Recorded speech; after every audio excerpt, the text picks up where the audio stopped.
Hello again, everybody. Happy April Fool's Day.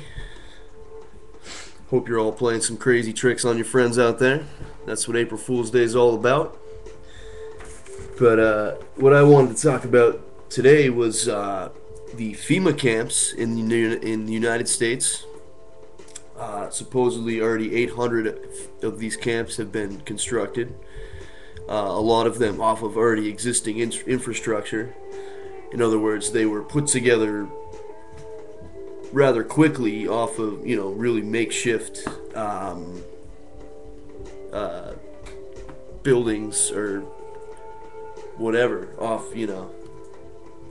So anyway, I want to talk about that and the Rex 84 project, which was introduced by the Nixon administration in 1969.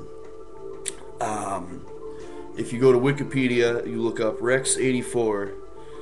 At the very top, it says Rex 84, short for Readiness Exercise of 1984, is a plan by the United States federal government to test their ability to detain large numbers of American citizens in case of civil unrest or national emergency.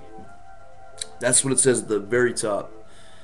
If you scroll down a little bit, here it says exercises similar to Rex 84 happen regularly. Plans for roundups of large numbers of persons in the United States in times of crisis are constructed during periods of increased political repression, such as the Palmer raids and the McCarthy era. In 2008, for the first time, an active military unit has been given a dedicated assignment stateside for civil unrest containment. It is assigned to NORTHCOM, a joint command established in 2002 to provide command and control for federal homeland defense efforts and coordinate defense support of civil authorities. So NORTHCOM is something you guys should all look up as well. I haven't actually researched it a lot, but I know it's some sort of creation of the United Nations. I believe. I'm not even sure about that. You would have to check that to be sure.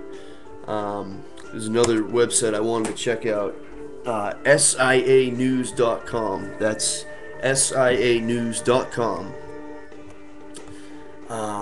States there are over 800 prison camps already built in the United States, all fully operational and ready to receive prisoners.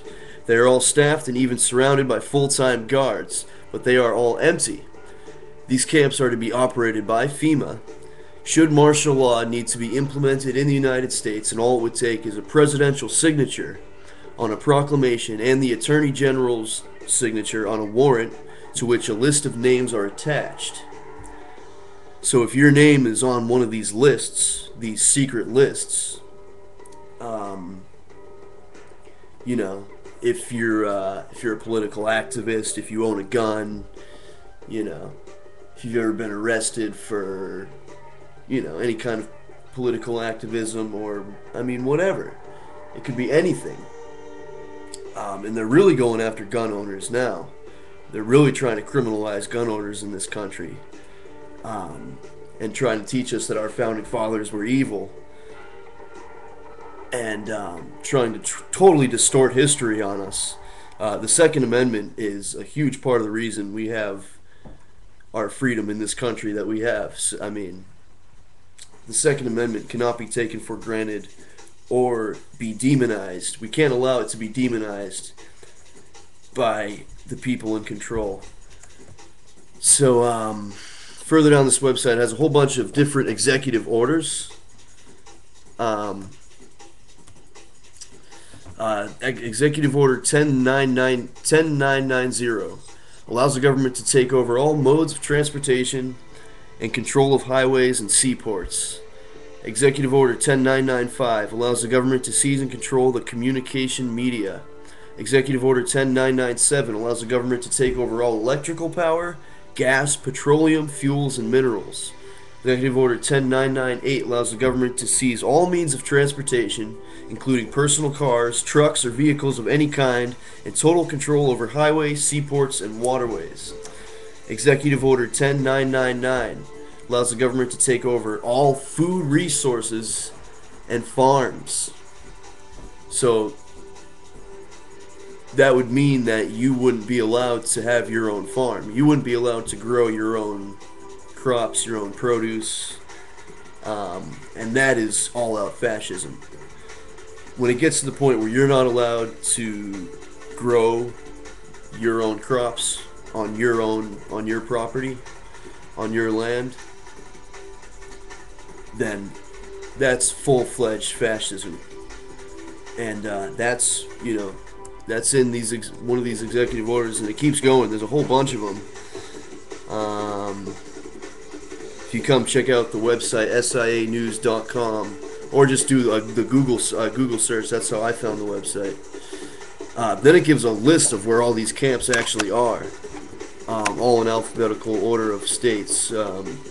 So Alabama, I'll go through a couple real quick. And so Alabama's Opelika Military Compound, Aliceville, Old World War II generation POW camp, Fort McClellan in Anniston, Maxwell Air Force Base in Montgomery, Talladega, okay, in Alaska, wilderness east of Anchorage, no roads, air or railroad access only, Eielson Air Force Base south of Fairbanks, Arizona, Fort Huachuca,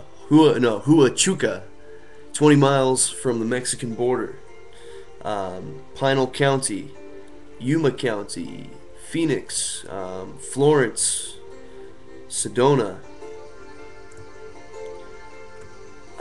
Let's see. Let's go to Massachusetts. That's my state. Camp Edwards, Cape Cod. That's where I'm from. Actually, that's almost right across the street from me, dude. It's kind of scary. It says this inactive base is being converted to hold many New Englander patriots. Capacity unknown. So you can come to this website and check out. There's a whole list that goes through every state here, it looks like. That's sianews.com.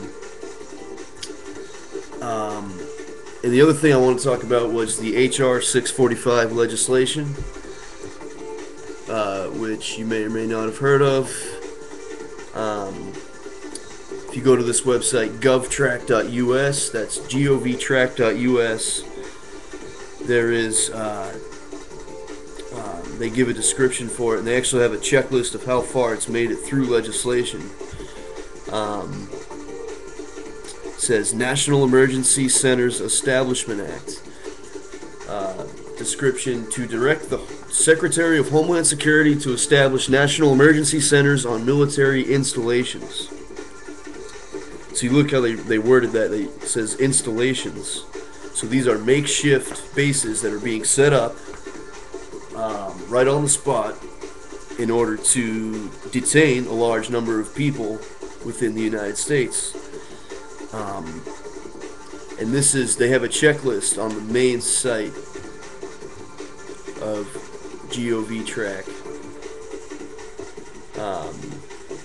And it shows you how far this bill has made it. It says introduced and referred to committee has been checked off. And the last check mark is signed by President. So, I mean, it's insane that this stuff is actually making headway, because, I mean, you never imagined that this kind of thing would happen in the United States. It's pretty damn shocking. And you don't hear anything about it on television. And it's just, I mean, the mainstream news is just becoming more and more diluted, because they're not talking about anything that people actually want to hear about. But if you go on the internet, pull up a few websites really quick, in the matter of 10 minutes, you have a whole bevy of information telling you that martial law could really be right around the corner.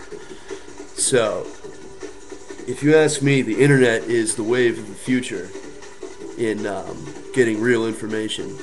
And I am just out of time once again. But, once again, much love, everybody. Be real. Be safe.